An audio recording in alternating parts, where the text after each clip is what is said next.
What's up, team? Welcome to the video. We are packing up the apartment and we're leaving, which is sad. Not forever, but I'm gonna be here very infrequently this fall because I'm gonna be out of the country because we gotta win 150K. Now, I know what you're thinking. Mike, New York City is the best in the fall. Why are you leaving right now? One, I'm gonna be in a couple pretty cool locations. One of them you're gonna see today/tomorrow. The other one you'll find out about later. I think the Staples boys need me, and so we're making moves. This fall is gonna be some grind, but that's what we're doing. Wanna see how we take trash out?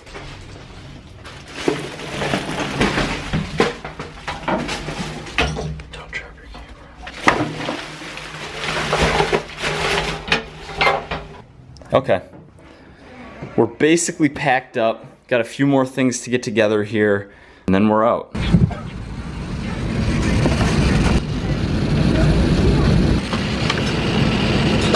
We have arrived in Miami. I'm just sitting here at baggage claim waiting for my checked luggage for this 4-month excursion. I got a text from Jamie saying that he's sick again and canceled today's workout, which sucks, which is annoying because I came down a day early and I'm getting a hotel. But most importantly, which means something's off. Like, you shouldn't get sick twice in 2 weeks. Something might be off with his sleep, something might be off with stress levels, how he's managing stress, something might be off with his nutrition, his micronutrient intake. So that's something that I'm gonna sit down with him when he's feeling better, have a deep dive on, and figure out what's going on. 4 o'clock right now, I'm gonna get my bag and then I'm gonna find a hotel and probably low-key night. We fly out for the British Virgin Islands tomorrow. More on that later. Hello, I'm good, how are you? Where are you coming from? Which part of the world? New York City. New York City, the big city. Big city, baby. All right, guys, we'll do a little room entering together, see what this place is all about.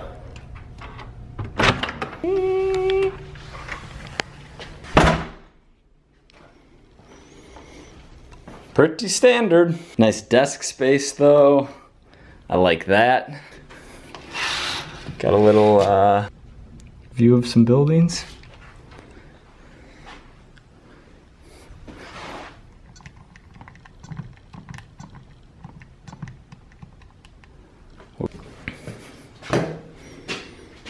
Nice bathroom.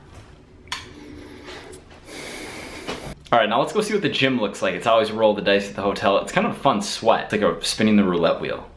Is it just treadmills or lots of dumbbells, pull-up bar, cable station, 1 out of like 30 have a barbell setup? Like, it's fun. My prediction, by the way, dumbbells up to 50, 4 pieces of cardio equipment, adjustable bench, med ball, Swiss ball, water cooler.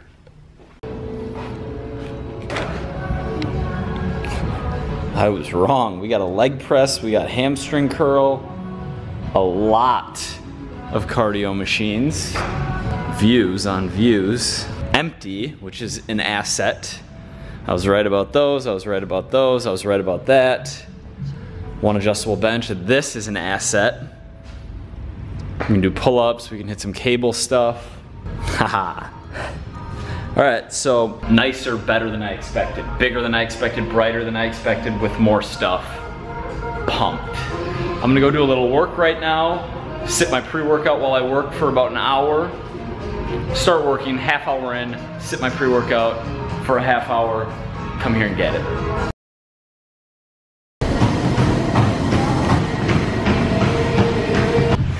What's up, team? Just on the ground warming up here in the gym, thinking, things that people often are surprised by about my workouts are, 1, the amount of rest time I take. I'm very rarely pushing anything with less than 30 to 60 seconds rest. It's usually at least 60, oftentimes about 2 minutes of rest, sometimes 3 or 4 minutes of rest. 2, how little total volume I do. I just think that right now it's super trendy and sexy to go insanely high volume, but unless you build your way up to that while being in a calorie surplus, it just doesn't make a lot of sense for most people. And lastly, people don't notice this, but it's something I notice when I see other people training when I'm just in a commercial gym, is the amount of time I take on every rep and the level of concentration on each rep, meaning full range of motion, mind-muscle connection, especially on something like back, on something like biceps, on moves where mind muscle connection probably matters. I just see so many people trying to get through a set, trying to get to 10, trying to get to 12 as fast as they can and be done with it. There's a big difference between that and completing every single rep with a full range of motion with the intention of like really bringing it. That's on my mind. I'm gonna train now.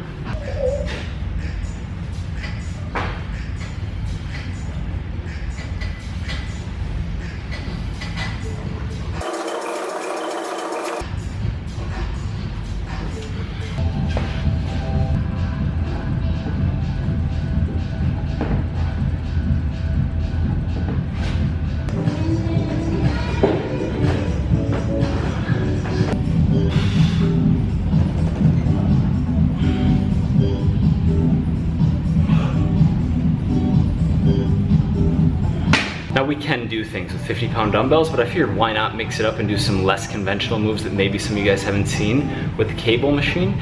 Maybe you're in an instance where you just have a cable machine and no dumbbells. Like that chest supported cable row works. Depends how strong you are, obviously. Like 50-pound dumbbells for a lot of people is plenty of weight to work with. That kneeling single arm pull down though, just smashing one lat at a time, that's a nice move that I like a lot. So there's stuff you can do. Haven't really been shirtless on the internet in a little while. What does physique look like? That could be a thumb. That could be a title and a thumb. If I opt to go that route. There we are. I don't know what I weigh. I actually do have a scale though.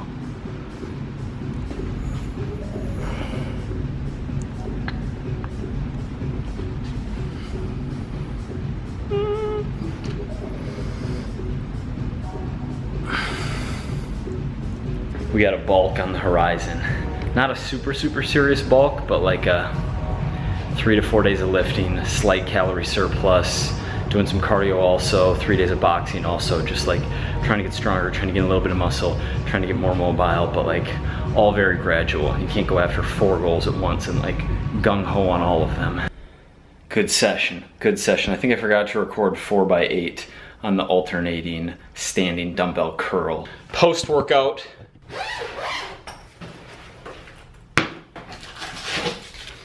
little Cliff Bar, little protein powder.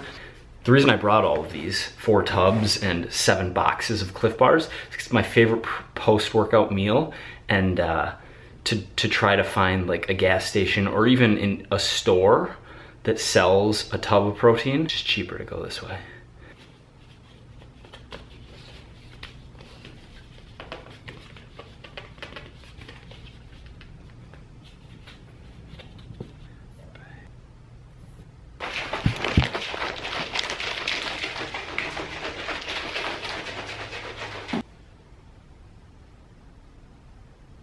It's been about an hour and a half since that post-workout. I've been chilling right there playing on Instagram. More on that later. Right now it's 10:55. It is my last night in America for 4 months. 4 months. I need a good meal. Yeah. Actually, you know what I was gonna do? I was gonna do that and then like pretend walk in and then go to Chipotle, but Chipotle is closed. So we're gonna get to McDonald's. I don't know if you guys can see that. It says 11 o'clock. Looks like we're not going here either. After a great deal of effort, we got my favorite beef jerky, Crave, whatever this flavor is, sweet Chipotle. I picked these up before I even tried to go to McDonald's from the grocery store. So we got a pint of raspberries. And then my last American food for 4 months is going to be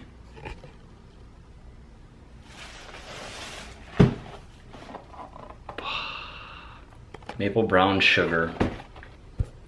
What's up with this autofocus? Pop-Tarts. Something on my mind, just real quick. Results-oriented thinking is so detrimental to so many people, myself included, in so many areas of life. 2018 is going to be the year of process-oriented thinking all the time.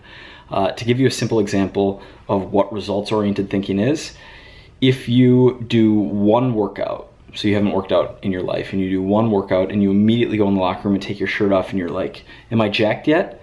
That's results-oriented thinking. Because no, you're not jacked yet, and so by that logic, you shouldn't be lifting.